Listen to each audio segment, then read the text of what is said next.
దేవుని ఘనమైన నామమునకు స్తోత్రములు. ఈ వాగ్దానమును వింటున్న మీకందరికీ మన ప్రభువును ప్రియ రక్షకుడైన యేసుక్రీస్తు నామములో శుభములు, మా హృదయపూర్వకమైన వందనములు. ఈరోజు మీ కొరకైన దేవుని వాగ్దానము మత్తయి శుభవార్త 5వ అధ్యాయము 4వ వచనము. దుఃఖపడుచున్న మీరు ధన్యులు, మీరు ఓదార్చబడుదురు.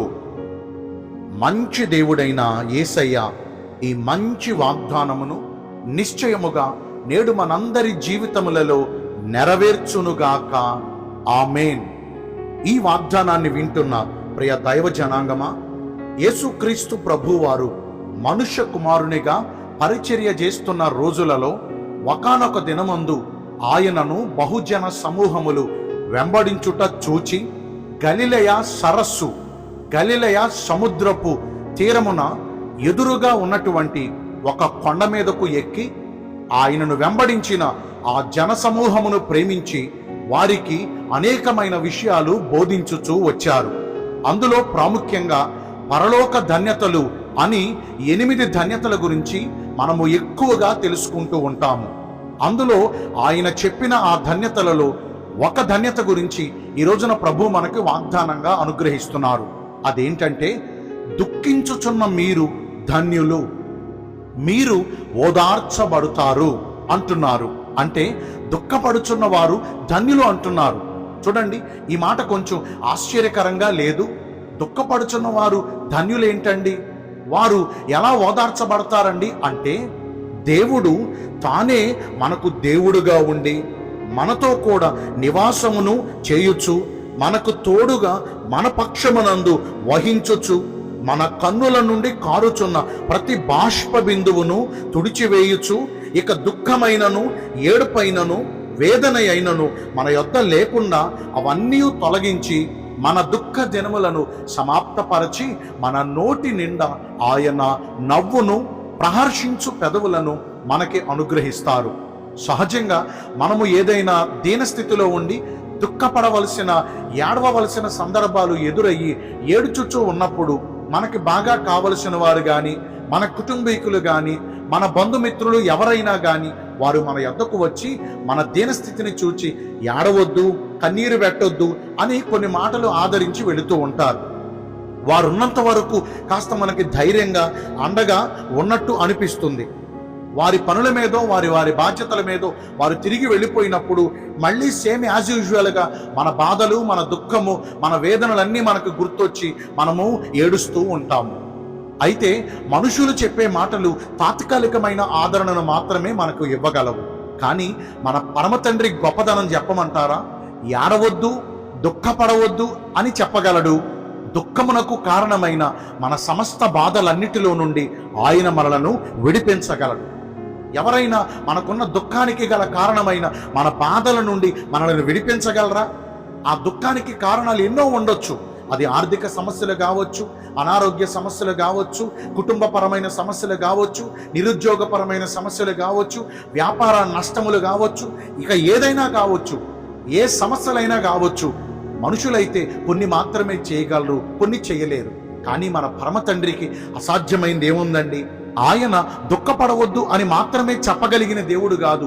మన దుఃఖానికి కారణములైన మన బాధలన్నిటిలో నుండి, మన వేదనలన్నిటిలో నుండి ఆయన మనలను విమోచించి మన నోటి నిండా ఆయన నవ్వును ప్రసాదిస్తారు.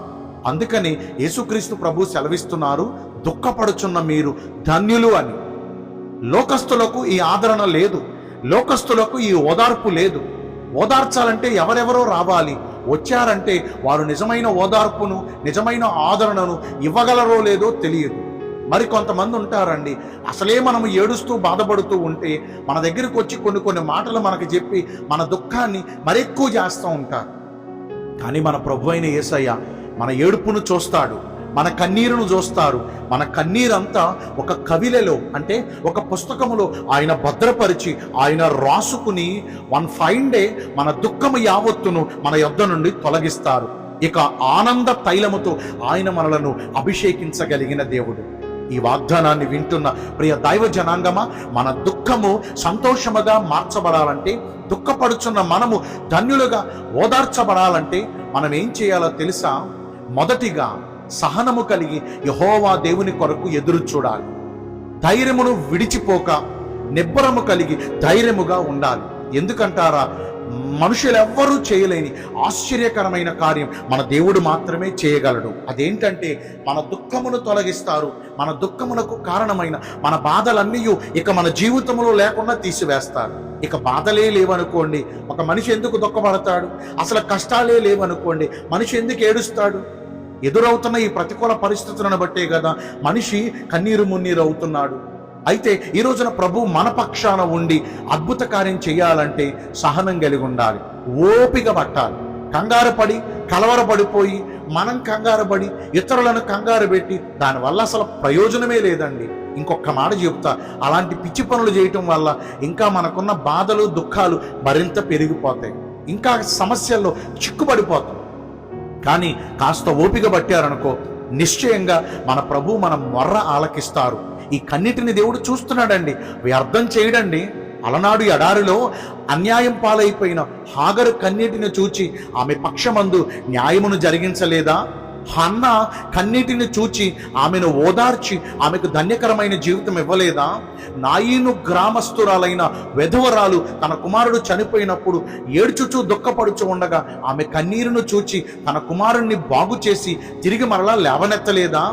మరియా మార్తల కన్నీటిని చూచి లాజరును సజీవుడిగా నిలబెట్టలేదా? మరి ఇంతమంది భక్తుల పట్ల కార్యాలు చేసిన దేవుడు ఈ రోజున మన పట్ల ఎందుకు చేయడండి? నిజంగా అద్భుతమైన రీతిలో ప్రభు మనకు విడుదలిస్తారు. ఈ దుఃఖము కొంతకాలమే, ఈ కన్నీరు మరి కొంతకాలమే. ఇక రాబోయే రోజులన్నీ మనకు మేలుకరంగానే ఉండబోతున్నాయి. రాబోయే రోజులన్నీ సంతోషించబోతున్నాం. ఆనంద తైలములతో ఉత్సాహ ధ్వనులతో ఆయన మనలను తృప్తిపరచబోతున్నాడు. అవన్నీ మనం పొందినట్లుగా కాస్త ఓపిక పడదామా? కాస్త నిరీక్షణ కలిగి ఉందామా? దేవుడి కొద్ది మాటలు మనందరూ వినికిడిలో నెరవేర్చునుగాక. ఆమేన్. మీ కొరకు వచ్చిన ప్రార్థన చేస్తానండి. పరిశుద్ధుడును ప్రేమ కలిగిన మా ప్రియ పరలోకపు తండ్రివైన దేవ, మీ కృపగల ఘనమైన నామమును బట్టి నిండు మనసుతో కోట్ల కొలదిగా మీకు మా కృతజ్ఞతాస్తుతులు స్తోత్రములు వందనాలు చెల్లిస్తున్నాము. దుఃఖపడుచున్న మేము ధన్యులమని ఈ రోజున సెలవిచ్చారు. కారణమేమనగా మీరు మమ్మను ఓదారుస్తారు, మా దుఃఖానికి గల కారణమంతటిని మా యొద్ద నుండి తీసివేస్తానని, మమ్మను విమోచిస్తానని ఈరోజు వాగ్దానము ద్వారా మమ్మల్ని ఎంతో ఆదరించారు. మీ చిత్త ప్రకారం నడుచుకుని నీ ద్వారా ఆదరించబడే కృపను నేడు మాకు అందరికీ దయచేయండి.